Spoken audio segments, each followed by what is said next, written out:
पूछ लिए, पूरा पूछ लीजिए, जो उत्तर मिला है ना। ठीक है माननीय मंत्री महोदय,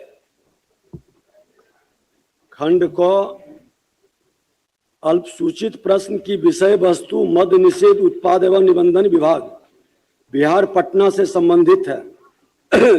इस हेतु उत्तर सामग्री उपलब्ध कराने के निमित्त विभागीय पत्रांक 98 दिनांक 11/2/2026 के द्वारा पत्र प्रेषित है। महोदय, खंड ख उल्लेखनीय है कि असर्वेक्षित भूमि के क्रय विक्रय से संबंधित दस्तावेज में भूमि का खाता एवं खसरा अंकित नहीं रहने के कारण दाखिल खारिज किए जाने में व्यवहारिक कठिनाई है। महोदय, असर्वेक्षित भूमि के संबंध में बिहार विशेष सर्वेक्षण एवं बंदोबस्त कार्यक्रम के अंतर्गत असर्वेक्षित ग्राम के श्रेणी में आने वाले राजस्व ग्रामों में असर्वेक्षित श्रेणी के भूमि की विशेष सर्वेक्षण कराए जाने का निर्देश भू अभिलेख एवं परिमाप निदेशालय बिहार पटना के पत्रांक 1110 दिनांक 29/10/2024 पत्रांक 996 दिनांक 4/3/2025 के द्वारा सभी बंदोबस्त पदाधिकारी को निर्देश भेजा गया है कि विशेष सर्वेक्षण के उपरांत सभी अंचलों के असर्वेक्षित ग्रामों में भी विशेष सर्वेक्षण एवं बंदोबस्त का कार्य पूर्ण किया जाए। उक्त से स्पष्ट है कि विशेष सर्वेक्षण में कार्य पूर्ण होने के पश्चात असर्वेक्षित भूमि के संदर्भ में विशेष सर्वेक्षण कराया जाएगा। उल्लेखनीय है कि असर्वेक्षित भूमि के स्वामित्व एवं अधिकार के संबंध में राजस्व एवं भूमि सुधार विभाग बिहार पटना के स्तर से विधि विभाग बिहार पटना के माध्यम से विद्वान महाधिवक्ता बिहार का परामर्श प्राप्त किया गया है। प्राप्त परामर्श के आलोक में विभाग पर आगे कर कार्रवाई की जा रही है। खंड 3 उपरोक्त कंडिका में वस्तु स्थिति स्पष्ट कर दी गई है। माननीय सदस्य, बिहार में असर्वेक्षित भूमि का 18.4 लाख हेक्टेयर बिहार का असर्वेक्षित भूमि है, जो क्षेत्रफल का लगभग 20% हिस्सा है। महोदय, बिहार स्पेशल सर्वे बंदोबस्ती की प्रक्रिया चल रही है अध्यक्ष महोदय, उसमें 3 साल से अधिक का वक्त लगेगा। अध्यक्ष महोदय, एक समय सीमा जो असर्वेक्षित भूमि है बिहार के अंदर, जिसके कारण कई विवाद की स्थिति उत्पन्न हो रही है, सरकार एक समय सीमा निर्धारित कर दे महोदय, जिससे कि असर्वेक्षित जमीनों का सर्वेक्षण का कार्य हो, उसका जमाबंदी और लगान निर्धारित हो जाए, ताकि जो फसल क्षति है और किसानों की जो समस्या है उसका भी निदान हो सके। सर माननीय मंत्री। अध्यक्ष महोदय, माननीय सदस्य का चिंता जायज है महोदय।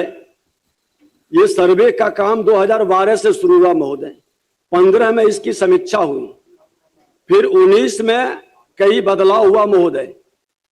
सर्वे के काम को हम लोगों ने माननीय मुख्यमंत्री जी के निर्देश पर 2 वर्ष के अंदर पूरा करने का लक्ष्य रखा है महोदय। असर्वे लैंड के कारण सच्चाई है कि आज कई लघु सीमांत किसान सरकार के अनुदान से वंचित हैं। वो जमीन की खरीद बिक्री नहीं कर पा रहे हैं, उससे भी परेशान हैं महोदय। हम खुद चिंतित हैं कि इसको हम जल्द से जल्द पूरा करें। ऐसे जानकारी महोदय मैं दे दूं कि माननीय मुख्यमंत्री जी के दिशा निर्देश पर हम लोगों ने जो भूमि सुधार जन कल्याण संवाद किए हैं महोदय, जिसमें कई ऐसे पीड़ित लोग आ रहे हैं या उनकी समस्याएं हैं महोदय, क्योंकि इसके कारण परिमार्जन का 40 लाख आवेदन हमारे यहाँ लंबित है। सिर्फ परिमार्जन का महोदय, जिसमें नाम, पिता का नाम या खाता खसरा एराजी, हमने लक्ष्य रखा है टोटल 46 लाख आवेदन में 40 लाख परिमार्जन का। इसकी प्राथमिकता पर निदान कर दें, उससे भी बहुत सारे हमारे समस्या का समाधान होगा। और लघु सीमांत किसान का जो अनुदान से वंचित हैं, उस पर भी हम लोगों ने एक बार बैठकर महोदय संबंधित विभाग से, जिस पर कोई विवाद नहीं है, पुष्ट दर पुष्ट उसके अधीन है, चल रहा है, उस पर हम लोग विचार कर सकते हैं महोदय। और जिस पर विवाद है उसमें राजस्व न्यायालय या सक्षम न्यायालय के द्वारा उसके समाधान तक हम इंतजार कर सकते हैं। माननीय मुख्यमंत्री जी की चिंता हरदम रही है। इस Bihar special survey and settlement के तहत सर्वेक्षण कराने का चल रहा है, लेकिन माननीय मंत्री जी ने कहा कि 2024 से ही यह निर्देश जारी है। लेकिन हमारे जानकारी में यह है कि असर्वेक्षित जमीनों का सर्वेक्षण का कार्य सरकार के निर्देश के बाद ही सर जारी नहीं है। और माननीय मंत्री जी से हम आग्रह करना चाहते हैं कि जो स्पेशल सर्वेक्षण एवं बंदोबस्ती का कार्यक्रम के तहत गांव में सीमा सत्यापन एवं 3 सीमाना निर्धारण की कार्रवाई जो चल रही है अध्यक्ष महोदय, उसका भी असर्वेक्षित जमीनों में उसका भी सत्यापन कराया जाए, ताकि आने वाले दिनों में असर्वेक्षित जमीनों को का सर्वेक्षण हो सके और किसानों और भूदाता को न्याय मिल सके। अध्यक्ष महोदय, मैंने स्पष्ट किया है और बताया है कि सरकार बिहार के जमीन के विवाद से मुक्ति के लिए पूरी तरह से संवेदनशीलता के साथ काम की प्रगति को आगे बढ़ा रही है। और महोदय, आज उसका असर भी दिखाई पड़ रहा है पूरे बिहार के अंदर। नई सरकार की नई पहल महोदय लोगों को यह आश्वस्त कर रहा है कि हम इस तरह के भूमि विवाद से बिहार को मुक्त करेंगे, क्योंकि महोदय आने वाले पीढ़ी के ऊपर हम इस विवाद को जाने नहीं दें, अभिशाप बनने नहीं दें। हम सब की सामूहिक जिम्मेवारी है इसका समाधान करने का, और समाधान के लिए सरकार संकल्पित है महोदय। श्री सुभाष अध्यक्ष महोदय, पूछती हूँ। माननीय सदस्य, माननीय मंत्री। हाँ, पढ़ दिया जाए। अध्यक्ष महोदय, प्रश्न स्वीकारात्मक है महोदय। नगर पंचायत फूलपरास एक नवगठित नगर निकाय है। फूलपरास नगर क्षेत्र में NH 27 के सर्विस रोड पर ग्रामीण हाट लगाया जाता है। ग्रामीण हाट के बगल में सर्विस रोड के निर्मित नाला की उड़ाई समय समय पर नगर पंचायत फूलपरास द्वारा करवाई जाती है। नगर पंचायत घोघरडीहा अंतर्गत एकमात्र रेवड़ राजस्व हाट विद्यमान है, जहां पूर्व में बरसात के दिनों में जल जमाव की समस्या बनी रहती थी। उक्त स्थल पर मिट्टीकरण करवाकर जल जमाव की समस्या को दूर करवा दिया गया है।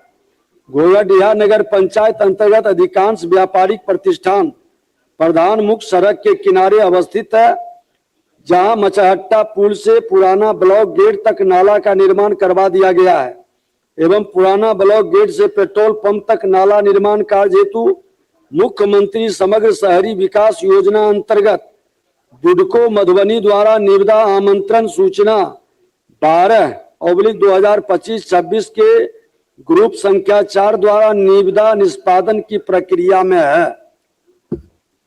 माननीय, इतना अच्छा जवाब है। अध्यक्ष महोदय, मैं आदरणीय मंत्री जी से पूछना चाहती हूँ कि आपने नाला का तो निर्माण करा दिया, लेकिन उसका जो जल निकासी होता है उसके लिए कोई व्यवस्था नहीं है।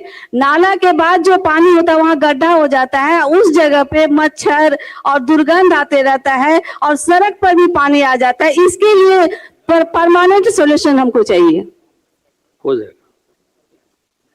अध्यक्ष महोदय, दिखवा लेते हैं। जब नाला का निर्माण और वो निविदा होता है तो प्राकलन के पूर्व ये सारे विषय पर लोग चिंतन करते हैं, और माननीय सदस्य की चिंता है तो इनके चिंता को हम लोग देखते हैं। इंद्रजीत प्रसाद गुप्ता। अध्यक्ष महोदय, मेरा प्रश्न उत्तर मिला है। सहरसा नगर निगम के सफाई कर्मचारी के लिए बहुमंजिली इमारत बनाकर उनको घर देने की बात थी, लेकिन जो उत्तर मिला है उससे तो कोई भी सहमत नहीं हो सकता है कि जो जवाब मिला है, जैसे लगता है कि माननीय मंत्री महोदय को गुमराह किया गया। आपको बता दूं, माननीय मुख्यमंत्री जी यहाँ बैठे हुए हैं। देश का बिहार इकलौता राज्य है जहां प्रधानमंत्री आवास योजना के तहत वैसे लाभुक जिसके कवर नहीं हो रहे थे, माननीय मुख्यमंत्री जी ने मुख्यमंत्री आवास योजना निकाल के वैसे लोगों को घर दिया है महोदय। इसके लिए मैं माननीय मुख्यमंत्री जी को धन्यवाद देना चाहता हूँ। ये जो पूरा शहर है, ये जो सफाई कर्मचारी है पूरे शहर को साफ करता है। मैं उसके गांव में घर में गया सर, एक एक घर में 3-3, 4-4 फैमिली रह रहे हैं, और ये जवाब आया कि भूमि भाई भूमि नहीं है। मैं चाहता हूँ, माननीय मुख्यमंत्री जी से भी आग्रह करना चाहता हूं, जो बिहार के जो सफाई कर्मचारी जो आपके शहर को साफ करता है। अगर जमीन नहीं है तो सरकार क्या कर रही है, लेकिन मैं जानता हूं कि जमीन है और 4 कंपोनेंट हैं वो प्रधानमंत्री आवास योजना में होता है हुजूर। बीएलसी होते हैं, आरएच होते हैं, एपीएच होता है और आईएसएस होता है। ये भी प्रोविजन है कि अगर सरकारी बिल्डिंग वहां यूं ही पड़ा है खंडर तो रेंटल पे दीजिए, जमीन दीजिए। सहरसा नगर निगम में जमीन है। सम्राट चौधरी जी बैठे हैं, माननीय गृह मंत्री, उनको पता है कि सहरसा में जमीन वो रहे हैं मंत्री, इसलिए वहां एक बार जांच करवाइए सर, वहां पर जमीन है। और मैं कहूंगा माननीय मुख्यमंत्री जी ऐसे पॉलिसी लाइए जिससे कि जो आपके शहर को साफ करता है उसको घर दीजिए हुजूर। ये मेरा माननीय मंत्री। अध्यक्ष महोदय, जवाब बहुत स्पष्ट है, माननीय सदस्य भी स्वीकार कर रहे हैं।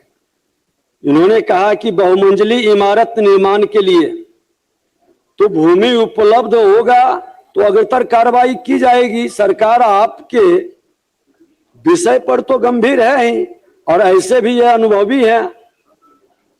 उस विभाग के अंतर्गत, जिस विभाग के अंतर्गत प्रधानमंत्री आवास योजना गरीबों को, भूमिहीनों के लिए पूरी तरह से सजगता के साथ काम कर रही है, तो इनका तो अपना भी अनुभव है। ये जानते भी हैं कि प्रक्रिया है, उस प्रक्रिया के तहत लोगों को उपलब्धता की सूची नियमानुकूल बना हुआ है। सर, मैं ये नहीं कह रहा कि सरकार सजग नहीं है, संवेदनशील भी है। 10 बरस से प्रधानमंत्री आवास योजना चल रहा है हुजूर, और मैं जानता हूं सर, जमीन आपको जो रिपोर्ट मुहैया कराया गया वो सही नहीं है। एक बार आप उसको दोबारा दिखवा लीजिए सर। दिखवा लेंगे ये दिया है। लेकिन मैं कहता हूं कि माननीय मुख्यमंत्री बैठे, एक पॉलिसी लाइए जो सफाई कर्मचारी के लिए सरकार सारी बातों को देखेगी, समाधान कराएगी। श्री जनक सिंह पूछता हूं